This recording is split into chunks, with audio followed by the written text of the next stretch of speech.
Hello to all the students. So we will be doing a question of consignment today.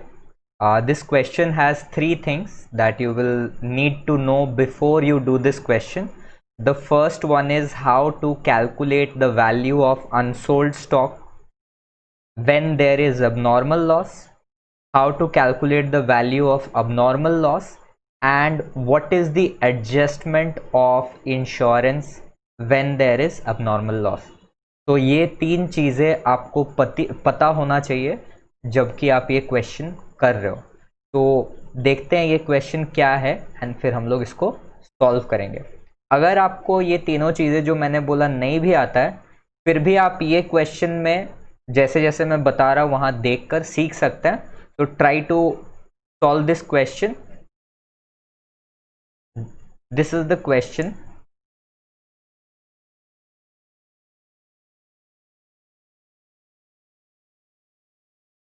I hope that everybody is able to see this. Yeah.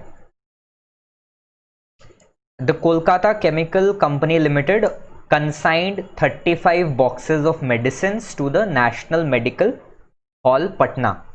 ठीक है, तो यहाँ पे तुरंत आप लोगों को समझ जाना है कि कंसाइनर कौन है। Consignor is Kolkata chemical and consignee कौन है? National medical. ठीक है, okay. Invoice price of 8,400 which is 20% above the actual cost price। ठीक है, 8,400 इनवॉइस प्राइस है, मतलब कि सेलिंग प्राइस है, जो क्या है 20% एक्चुअल कॉस्ट से ज़्यादा है। तो शुरुआत में ही पहला चीज़ आप लोगों को ध्यान देना है कि क्या निकालना है, हमें कॉस्ट प्राइस निकालना पड़ेगा। ठीक है, एक एक करके करेंगे। And paid 700 for carriage and freight. In transit 5 boxes were lost and railway company paid 1,000 for the loss। ठीक है, तो ये रेलवे कंपनी मान लो कि इंश्योरेंस कंपनी है। ठीक है, ये इंश्योरेंस कंपनी ने 1,000 रुपए ये लॉस का भरपाई किया। The consignee took delivery and incurred 420 for expenses on it. The consignee sent an account sales intimating the sale of 25 boxes for 7,500. The selling expenses incurred by the consignee amounted to 600. The consignee is entitled to a commission of 5% on sales। यहाँ पे कोई extra commission नहीं है, सिर्फ एक ही commission है जो कि 5% है। Check was sent to the consignor for the balance due। Write necessary ledger account in the books of the consignor। ठीक है, स्ट्रेट फॉरवर्ड सा क्वेश्चन है। आई होप आप लोग भी आराम से सॉल्व कर पाएंगे। Let's quickly start।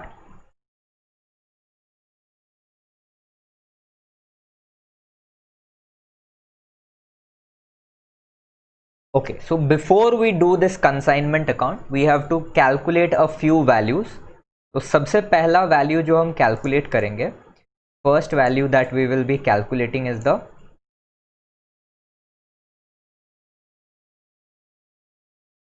First thing that we will be calculating is the cost price. ठीक है, फाइन। कॉस्ट प्राइस यहाँ पे कितना होगा, ये फॉर्मूला याद कर लो। Invoice price divided by 100 plus percentage profit on CP, मतलब कॉस्ट प्राइस, इनटू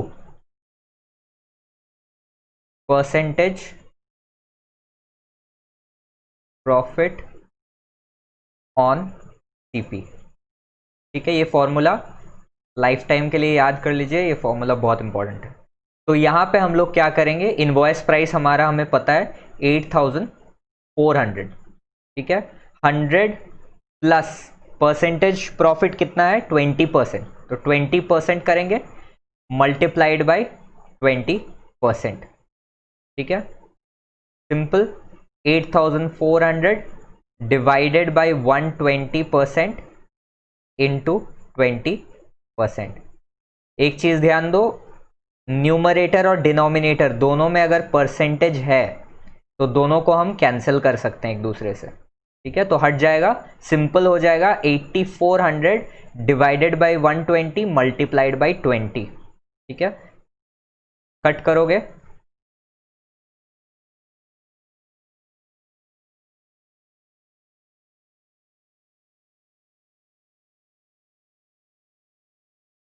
$1400, ठीक है। तो ये 1400 क्या है, दिस 1400 इज द प्रॉफिट, ठीक है। 1400 रुपए आपका प्रॉफिट था इस इनवॉइस प्राइस में, ठीक है। ये कॉस्ट प्राइस का फॉर्मूला नहीं है, ये फॉर्मूला एक्चुअली आपका प्रॉफिट का फॉर्मूला है, ठीक है। This formula is for profit, fine, okay. तो 1400 आपका प्रॉफिट है, तो आपका कॉस्ट प्राइस कितना हो जाएगा, 8400 माइनस 1400, ठीक है, विच इज 7000, ठीक है। आपका कॉस्ट प्राइस है 7000 रुपए। अब एक चीज मुझे यहीं पे मतलब यहीं पे हमें समझ लेना है कि 7000 रुपए कितने आइटम्स का कॉस्ट है। 7000 is the cost of 35 items, ठीक है। तो वन आइटम का कॉस्ट कितना होगा, 7000 डिवाइडेड बाई 35, ठीक है। Do this calculation quickly.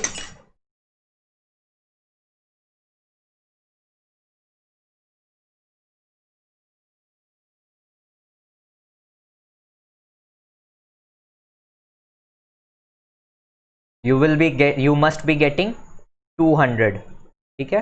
200 per unit या पर आइटम दाम है, फाइन। ये चीज आगे काम आएगा। पहला चीज हमने कैलकुलेट कर लिया, कॉस्ट प्राइस इन आइटम्स का, ठीक है। अगला चीज जो हम कैलकुलेट करेंगे, the next thing that we will be calculating is the value of abnormal loss, ठीक है। अब नॉर्मल लॉस का क्या वैल्यू है वो हम कैलकुलेट करेंगे। दूसरा, second, value of abnormal loss, fine. अच्छा, क्वेश्चन में एक बार वापस जाते हैं। हमारा अबनॉर्मल लॉस कितना है, 5 बॉक्सेस, ठीक है। 5 boxes were lost and railway company paid, ठीक है। तो 5 boxes is my abnormal loss. तो हमें कैलकुलेट कितने का करना है, 5 बॉक्सेस का वैल्यू, ठीक है। सबसे पहले कैसे क्या करेंगे, कॉस्ट ऑफ 5 बॉक्स कैसे निकालेंगे, 5 into cost of 1 box, cost of 1 box. एक बॉक्स का कॉस्ट कितना है इस पर्टिकुलर क्वेश्चन में, इस पर्टिकुलर क्वेश्चन में एक बॉक्स का वैल्यू हमने अभी जस्ट कैलकुलेट किया है 200। अभी ऊपर जस्ट हमने ये कैलकुलेट किया, मैंने बोला था आपको काम में आएगा, तो ये यहां पे काम में आ रहा है, ठीक है। एक बॉक्स का वैल्यू है, एक बॉक्स का कॉस्ट है 200, तो 5 बॉक्सेस का 5 से मल्टीप्लाई करेंगे, ठीक है। आ गया, ये 5 बॉक्सेस का कॉस्ट आया। हमें वैल्यू चाहिए, वैल्यू निकालने के लिए इसमें ऐड करेंगे प्रोपोर्शनेट एक्सपेंसेस,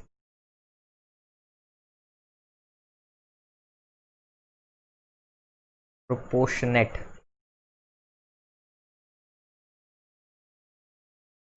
एक्सपेंसेस, ठीक है। प्रोपोर्शनेट एक्सपेंसेस क्या होगा, एक बार क्वेश्चन में वापस जाते हैं। कंसाइनर का एक्सपेंसेस कितना है, कंसाइनर का एक्सपेंसेस है 700, ठीक है। तो 700, ये जो 700 एक्सपेंसेस है, ये 700 कितने बॉक्सेस के लिए उसने खर्च किया, 35 बॉक्सेस, ठीक है। तो अच्छा, यहां पे ये चीज मैं एक बार क्लियर कर देता हूं। कंसाइनर ने एक्सपेंस किया 700 रुपीज, ठीक है।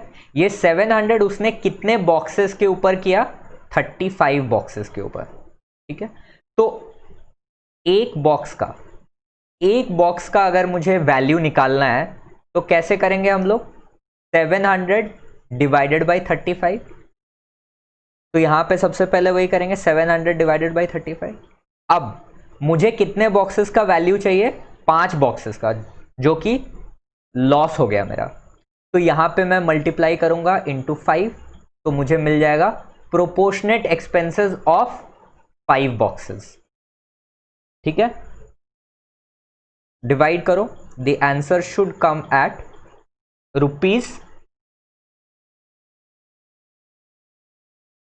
₹100।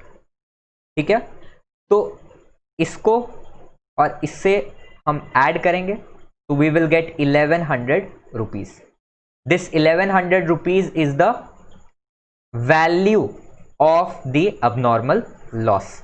ठीक है, सेकेंड चीज भी मुझे मिल गई। ठीक है, अब तीसरी चीज जो हमें चाहिए,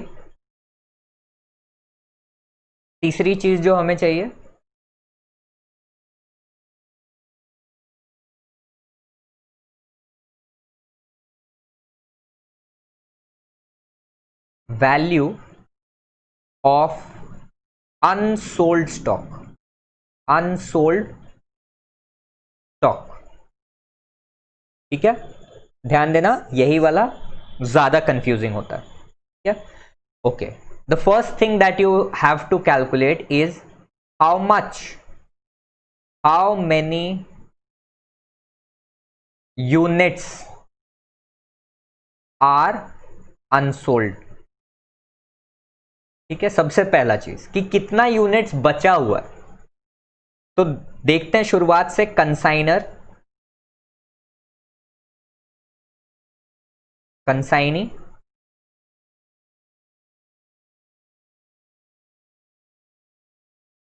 एंड सेल।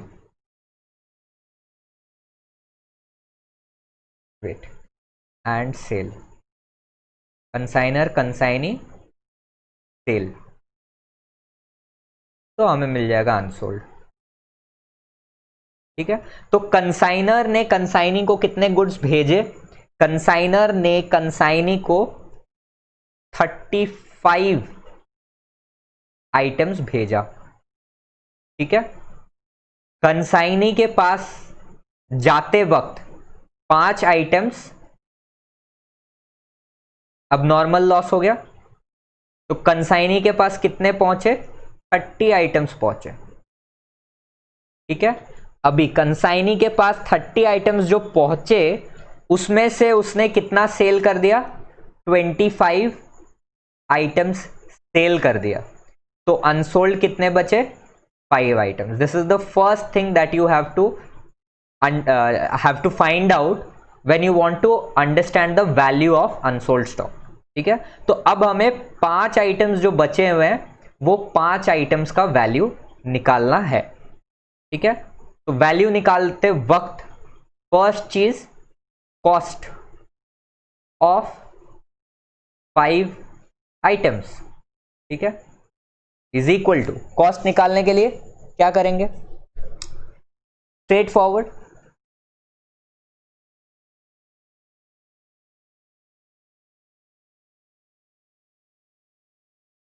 हमने ऊपर कैलकुलेट किया था कि एक आइटम का कितना कितना कॉस्ट है। तो हमें पता है कि this is the cost of one item. ठीक है, 200। तो हमें अब यहां पे फिर से इसी 200 का यूज करना है to find the cost of 5 items. ठीक है, तो 5 इंटू 200, 1000, ये कॉस्ट हो गया हमारा। फाइन, अब इसमें हमें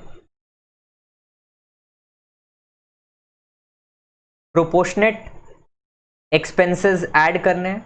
ठीक है, प्रोपोर्शनेट एक्सपेंसेस 2 लोगों के ऐड होंगे। ठीक है, अब नॉर्मल लॉस में एक जन का क्यों हुआ था? एक जन मतलब सिर्फ हमने जब अब नॉर्मल लॉस कैलकुलेट किया था यहां पे, तो हमने प्रोपोर्शनेट एक्सपेंसेस, नोटिस करो यहां प्रोपोर्शनेट एक्सपेंसेस सिर्फ हमने कंसाइनर का लिया था। ठीक है, यहां पे मैं स्पेसिफाई कर देता हूं, प्रोपोर्शनेट एक्सपेंसेस कंसाइनर। ठीक है, ये कंसाइनर का यहां सिर्फ क्यों लिया था? क्योंकि ये जो लॉस हो रहा है this loss is happening during transit, in transit, ठीक है।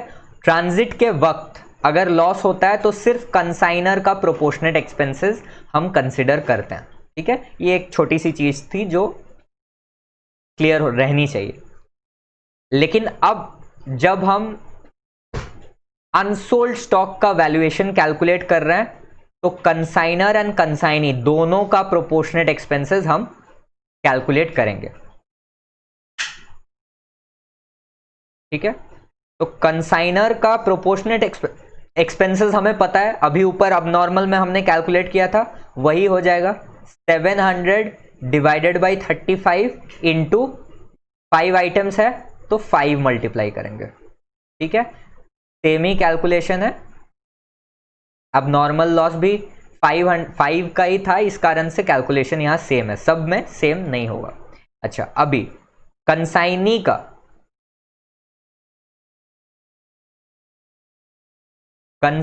का प्रोपोर्शनेट एक्सपेंसेस कितना है, कंसाइनी का प्रोपोर्शनेट एक्सपेंसेस देख लेते हैं। कंसाइनी का प्रोपोर्शनेट एक्सपेंसेस है the consignee took delivery and incurred 420 for expenses on it, ठीक है। तो कंसाइनी का 420 एक्सपेंसेस है और यहां पे आगे भी एक्सपेंसेस है। The selling expenses incurred by consignee is 600, लेकिन ये 600 हम कंसिडर नहीं करेंगे क्योंकि ये क्या है आपका, ये आपका सेलिंग एक्सपेंसेस है, ठीक है। We will only consider this 420। ये आपका वो रेकरिंग और नॉन रेकरिंग वाला जो आपको मैंने पहले समझाया था, उसके बेसिस पे इसको आप इनपुट और आउटपुट के तरीके से भी समझ सकते हैं कि ये 600 जो है ये आउटपुट कॉस्ट है, आउटपुट कॉस्ट हम कंसिडर नहीं करते हैं। ये 420 जो है वो इनपुट कॉस्ट है, इनपुट कॉस्ट को हम कंसिडर करते हैं, ठीक है। Okay, let's go back to the calculation. तो कंसाइनी का एक्सपेंसेस कितना है अभी हमने देखा 420 rupees. Now this 420 rupees is the expense for how many items. जब ये कंसाइनर के पास से निकला था ये आइटम्स तो 35 था, लेकिन कंसाइनी के पास कितना आइटम्स आया, 30 आइटम्स ही आया। तो अब कंसाइनी कुछ भी एक्सपेंसेस करेगा, जैसे कंसाइनी यहां पे 420 रुपीज खर्च कर रहा है, तो ये 420 रुपीज कितने आइटम्स के ऊपर खर्च कर रहा है, वो he is spending it on 30 items only, not 35, ठीक है। 35 नहीं, क्योंकि उसके पास कितने आइटम्स पहुंचे, उसके पास सिर्फ 30 आइटम्स ही पहुंचे, ठीक है। तो अगर अब मुझे यहां पे एक आइटम का कॉस्ट निकालना है, एक आइटम का कॉस्ट अगर निकालना है तो क्या करूंगा मैं, 420 डिवाइडेड बाई 30, ठीक है। तो एक आइटम का प्रोपोर्शनेट, एक आइटम का कॉस्ट निकल गया। अब कितने आइटम्स बचे हुए हैं, 5 आइटम्स बचे हुए हैं यहां पे, तो 5 आइटम्स का कैलकुलेट करने के लिए मल्टीप्लाइड बाई 5 कर दो, सिंपल। तो आपका आंसर कितना आ जाएगा,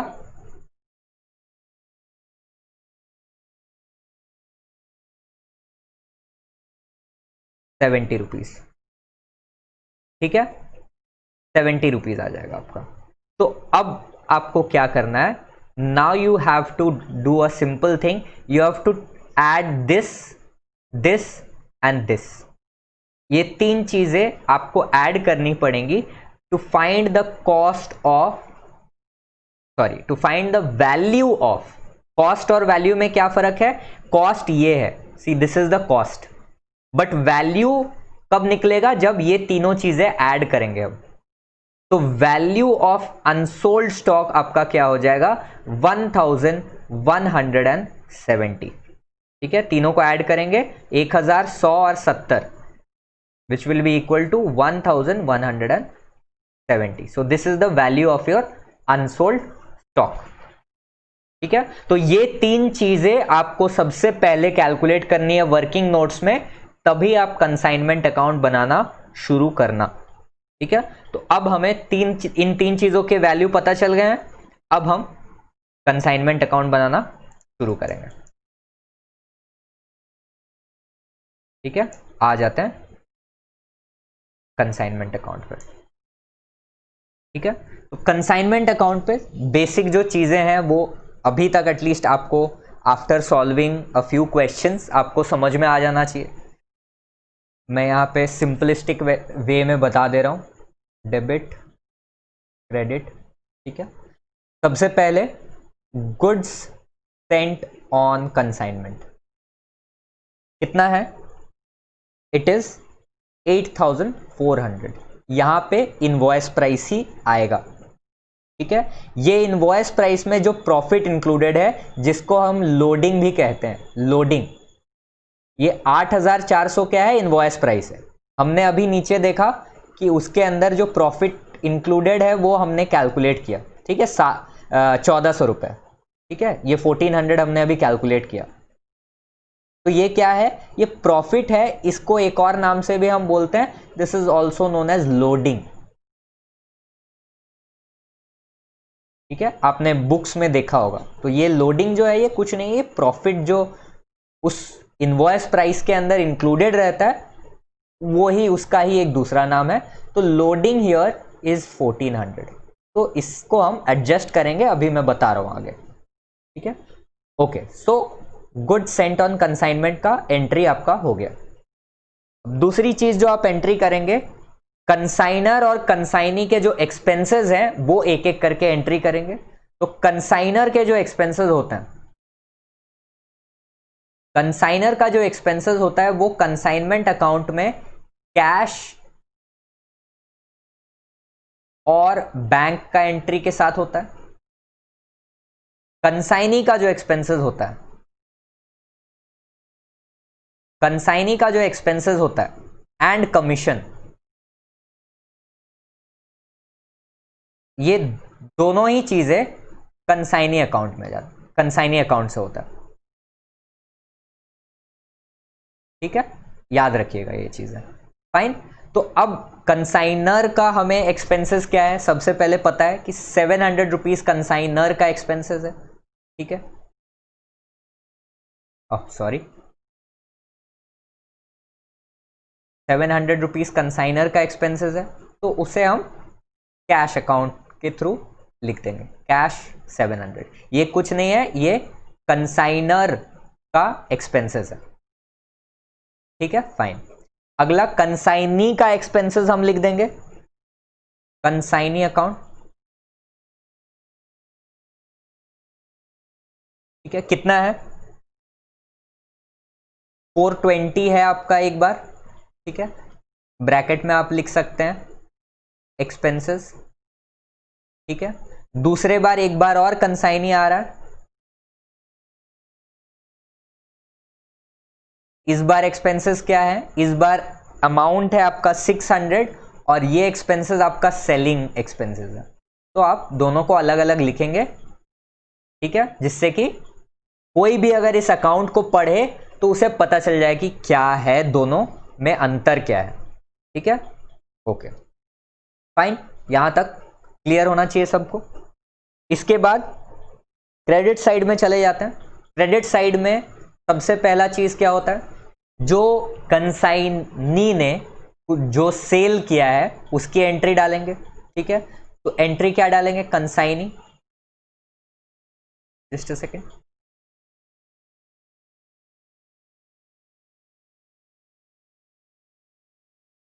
कंसाइनी अकाउंट, ठीक है। कंसाइनी अकाउंट डालेंगे और अमाउंट कितना है हमारा, यहां पे क्वेश्चन में देख लेते हैं 7500, ठीक है। ये उसने 25 बॉक्सेस बेचे 7500 में, तो हम लिख देंगे यहां 7500, ठीक है। अभी ये एंट्री के बाद हम इस लोडिंग को एडजस्ट करेंगे। एडजस्टमेंट का एंट्री स्ट्रेट फॉरवर्ड है, goods sold on consignment account, इसी अकाउंट को यूज करेंगे, अमाउंट लिखेंगे 1400, ठीक है। यहां पे ब्रैकेट में आप लिख सकते हैं लोडिंग, याद रखने के लिए, ठीक है। ओके, ये चीज क्लियर होना चाहिए। हमने क्या किया, जो प्रॉफिट हमारे गुड्स सेंट ऑन कंसाइनमेंट में था, क्यों था, क्योंकि हमने इनवॉइस प्राइस पे इसको भेजा है। तो ये जो प्रॉफिट था उसको हमने एडजस्ट किया क्रेडिट साइड में, और वो हमने कौन से अकाउंट के थ्रू एडजस्ट किया? इसी अकाउंट के through, goods Saint on consignment. और ये हम क्यों करते हैं? ये अगर हम नहीं करेंगे तो हमें जो प्रॉफिट कंसाइनमेंट अकाउंट में हम क्यों बनाते कंसाइनमेंट अकाउंट? प्रॉफिट निकालने के लिए। तो अगर ये चीज हम नहीं करेंगे तो प्रॉफिट एक्चुअली में कितना है वो हमें पता नहीं चलेगा। ठीक है, ओके। इसके बाद हम क्या करेंगे? इसके बाद हम अबनॉर्मल लॉस की एंट्री करेंगे। ठीक है,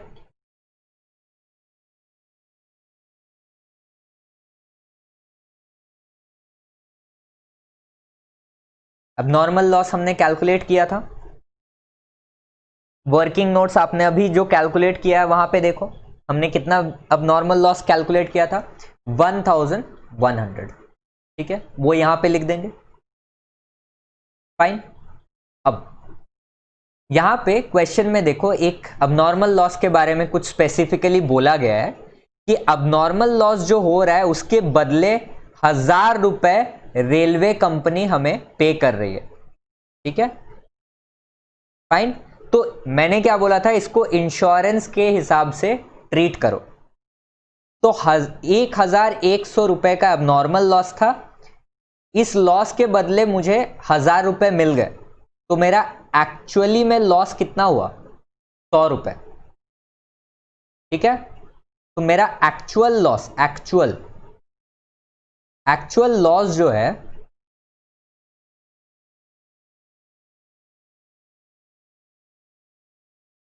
वो 100 रुपीज ही है। ठीक है, तो ये चीज आपको ध्यान में रखनी है कि आपका अगर अबनॉर्मल लॉस है और उसके बदले इंश्योरेंस वालों ने आपको पैसे पे किए हैं तो आपको माइनस करना पड़ेगा उस अमाउंट को, और एक्चुअल लॉस जो है वो आपके डेबिट साइड में पीएनएल अकाउंट में आपको ट्रांसफर करना पड़ेगा। ठीक है, फाइन। Wait just 1 second. ठीक है, इसकी एंट्री हम लोग थोड़ा इस पर्टिकुलर क्वेश्चन में थोड़ा अलग से करेंगे। यहां पे ये डायरेक्टली नहीं करेंगे। ओके, कैसे करेंगे इसकी एंट्री? हम लोग यहां पे 1100 नहीं लिखेंगे। ठीक है, क्योंकि हमारा एक्चुअल लॉस कितना हुआ है? 100 रुपीज का ही हुआ है सिर्फ। ठीक है, तो अब नॉर्मल लॉस में वी विल राइट 100, क्योंकि एक्चुअल लॉस मेरा 100 ही हुआ है। और बाकी कहां लिखेंगे? जिन्होंने हमें पैसे दिए। ठीक है, रेलवे कंपनी ने हमें 1000 रुपए लौटा दिए, तो वो 1000 हम रेलवे कंपनी के नाम पे लिख देंगे, और जो बचता है 100 रुपए वो हम अब नॉर्मल लॉस में ट्रांसफर कर देंगे। ठीक है, क्लियर है? Okay,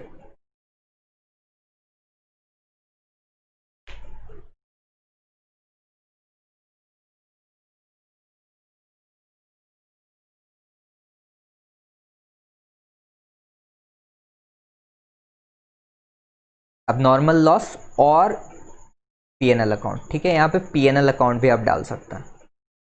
fine, okay. ठीक है, moving on.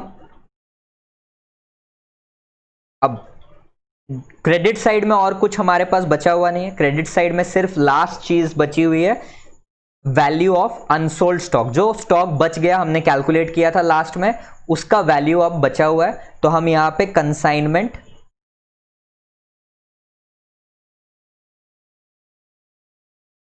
Stock, consignment stock account use करेंगे। कंसाइनमेंट स्टॉक कितना बचा था हमारा? 1170 हमने जो अभी लास्ट में वैल्यू कैलकुलेट किया था। ठीक है, ओके। अब क्रेडिट साइड में दो चीजें बची हुई हैं। पहला कमीशन, हमने कमीशन अभी तक दिया नहीं है, तो कमीशन आप लोग कैलकुलेट कर लीजिए, काफी इजी है। एक ही कमीशन यहाँ पे मिल रहा है, दो तीन तरीके का कमीशन नहीं है, सिर्फ एक ही 5% ऑन सेल्स है। तो सेल्स कितना है 7500, उसका 5% कैलकुलेट करो, स्ट्रेट फॉरवर्ड है, यहाँ पे बहुत प्रॉब्लम नहीं है। ठीक है, तो 7500 का 5% कैलकुलेट करना है। ठीक है, विच इज इक्वल टू 375। तो कमीशन के लिए कुछ नहीं, कंसाइनी अकाउंट एंड 375। अब डेबिट और क्रेडिट साइड में हमारे सारे एंट्रीज हो गए हैं, सिर्फ हमें क्या करना है, अब दोनों साइड्स को टोटल करके प्रॉफिट या लॉस कैलकुलेट करना है। तो कैलकुलेट करो, आपका पॉज कर दो, यहां पे कैलकुलेट करो सो दैट आंसर देख के कॉपी नहीं करना पड़े। ठीक है, तो यहां पे आपका क्वेश्चन में, इस पर्टिकुलर क्वेश्चन में प्रॉफिट आ रहा है, तो हम वो प्रॉफिट को क्या करेंगे, प्रॉफिट एंड लॉस अकाउंट में ट्रांसफर करेंगे। ठीक है, प्रॉफिट एंड लॉस अकाउंट में ट्रांसफर करने के लिए डेबिट साइड में लिखेंगे इसको, कितना अमाउंट है 675। ठीक है, यही आपका कंसाइनमेंट अकाउंट हो गया। दोनों साइड्स का टोटल यहां पे लिख देंगे, टोटल है 11170। ठीक है, आपका कंसाइनमेंट अकाउंट कंप्लीट है। कंप्लीट तो हो गया। दो चीजें आप ध्यान रखिएगा जो जनरली गलती होती है। गलती क्या होती है, पहली गलती क्या होती है, आप ये अबनॉर्मल लॉस का ये एडजस्टमेंट करना भूल जाते हैं। आप जितना वैल्यू आया अबनॉर्मल लॉस का यहां पे लिख देते हैं डायरेक्टली, वो मत करिएगा। अबनॉर्मल लॉस का एडजस्टमेंट इस तरीके से जरूर करिएगा इस क्वेश्चन में, अदरवाइज गलती होगा, क्वेश्चन गलत हो जाएगा। दूसरा चीज ध्यान रखिएगा, मैंने यहां पे कंसाइनी लिखा है। ठीक है, हर जगह पे मैंने यहां पे कंसाइनी अकाउंट लिखा है। ठीक है, कंसाइनी अकाउंट लिखा है, पर अगर आपके क्वेश्चन में कंसाइनी का नाम दिया हुआ है, जैसे इस पर्टिकुलर क्वेश्चन में क्या है, कंसाइनी का नाम नेशनल मेडिकल हॉल पटना, तो अगर नाम दिया हुआ है तो नाम यूज करेंगे आप लोग। यहां पे मैं कंसाइनी जहां जहां भी लिखा है वहां पे आप लोग कंसाइनी का जो गिवन नेम है वो गिवन नेम आप यूज करेंगे। ठीक है, national medical hall Patna, fine. तो ये दो चीजों पे ध्यान रखिएगा। Apart from that calculation I hope आप लोगों को समझ में आया होगा। इसी तरीके का क्वेश्चन को प्रैक्टिस करो, इससे बहुत ज्यादा डिफिकल्ट भी मत करो, इससे बहुत ज्यादा इजी भी मत करो। तीन चीजें समझ में आनी चाहिए। पहला, अबनॉर्मल लॉस का वैल्यू कैलकुलेट करना। दूसरा, अगर इनवॉइस प्राइस पे सामान भेजा जा रहा है तो कितना प्रॉफिट है उस इनवॉइस प्राइस में, वो कैलकुलेट करना और उसको एडजस्ट करना। तीसरा, क्लोजिंग स्टॉक का वैल्यू निकालना। ठीक है, अब यहां पे एक डाउट आप लोगों को और आ सकता है। डाउट क्या है कि अगर इनवॉइस प्राइस पे सामान भेजा हमने तो यहां पे क्लोजिंग स्टॉक का स्टॉक रिजर्व यहां पे क्यों नहीं बनाया। ठीक है, स्टॉक रिजर्व तो बनाते हैं जनरली, अगर इनवॉइस प्राइस पे होता है तो क्लोजिंग स्टॉक का स्टॉक रिजर्व बनता है। बट इस क्वेश्चन में हमने स्टॉक रिजर्व क्यों नहीं बनाया, ये क्वेश्चन हो सकता है आपको। इस क्वेश्चन में स्टॉक रिजर्व इसलिए नहीं बनेगा क्योंकि हमने जब ये क्लोजिंग स्टॉक का वैल्यू कैलकुलेट किया था 1170, ठीक है, नीचे जाते हैं एक बार देखते हैं। ठीक है,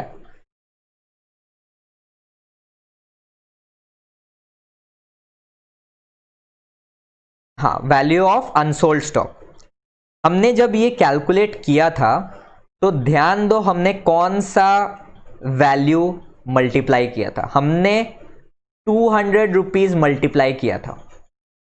ये 200 क्या है, ये कॉस्ट प्राइस है। ठीक है, this 200 is the cost price, यहां पे ध्यान दो, cost price of one item हमने कैलकुलेट, जो फर्स्ट चीज जो कैलकुलेट की थी।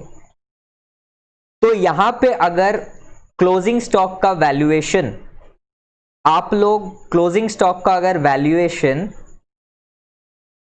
कॉस्ट प्राइस के हिसाब से करते हो जो हमने इस क्वेश्चन में किया, तो आपको स्टॉक रिजर्व बनाने की जरूरत नहीं पड़ेगी।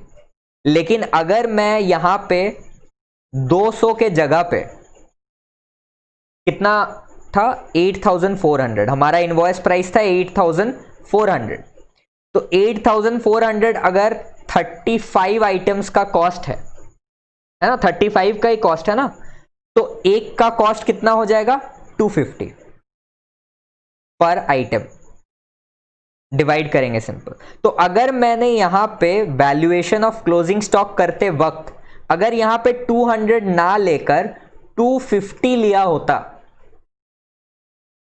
तब ये वैल्यू ज्यादा आता है ना, ये क्लोजिंग स्टॉक का वैल्यू ज्यादा आता, 1170 नहीं आता। इस सिचुएशन में हम स्टॉक रिजर्व बनाएंगे, कितने का बनाएंगे, ये 50 रुपीज का, क्योंकि कॉस्ट प्राइस 200 है, इनवॉइस प्राइस 250 है एक आइटम का, तो लोडिंग कितना है 50, तो फिर हम वहां पे स्टॉक रिजर्व बनाते। पर इस क्वेश्चन में हम नहीं बनाएंगे क्योंकि हमने सिंपल कॉस्ट प्राइस पे कैलकुलेशन सारा किया है। Fine, so that is the last thing that you must understand about this question. apart from that I hope आप लोगों को पूरा क्वेश्चन अच्छे से समझ में आया है, सारी चीजें इसमें इंक्लूडेड हैं A to Z। ये कंसाइनमेंट अकाउंट में इससे ज्यादा डिफिकल्ट क्वेश्चन आप लोग मत करो, एटलीस्ट जो VBU के स्टूडेंट्स हैं उनके लिए मैं बोल रहा हूं।